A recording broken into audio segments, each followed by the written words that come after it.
Manager, est-ce qu'il doit être, ou il est, le premier acteur du change management? Change management, donc c'est toutes les méthodes autour de l'accompagnement au changement.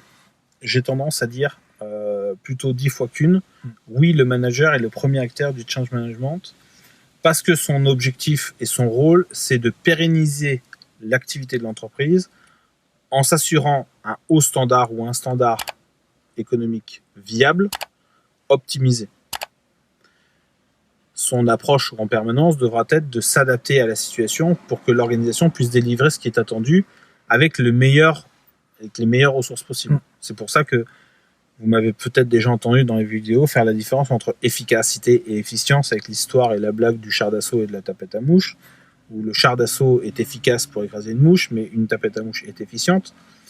Ce que je veux dire par là, c'est que l'objectif d'un manager, c'est de s'assurer que l'organisation est dans une mutation sous contrôle qui permet d'atteindre l'objectif avec le moins de ressources possible parce qu'elle est efficiente dans son change management. Le gros point autour de ces sujets-là, c'est que la plupart des managers arrivent pour différentes raisons à des fonctions de manager, soit parce que ce sont les super experts au poste, mais ça n'en fait pas d'excellents managers, soit parce que pour pouvoir progresser, il faut prendre forcément, parce que dans l'entreprise dans laquelle vous êtes, pour pouvoir prétendre à une rémunération supérieure, on ne vous demande pas d'être meilleur que machin, mais on vous demande juste de prendre des positions qui vont justifier dans la grille de salaire. Ok, tout ça c'est très bien.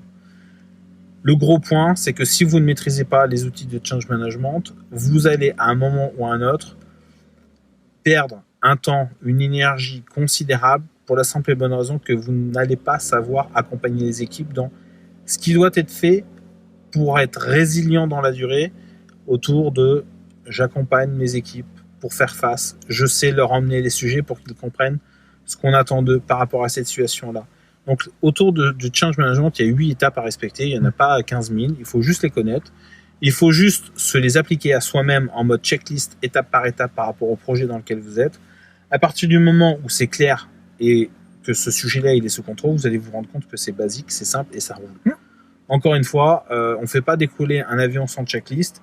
Il n'y a pas de raison que vous ne fassiez pas avancer vos projets non plus sans checklist, à moins que vous soyez un cadre du management et que vous connaissiez tous les outils du manager sur le bout des doigts, dans le bon ordre, et je peux vous garantir que cognitivement, c'est pas possible. Donc, garantissez aussi votre process en ayant les outils qui vous permettent de vous assurer que ce qui doit être fait est fait et correctement du premier coup.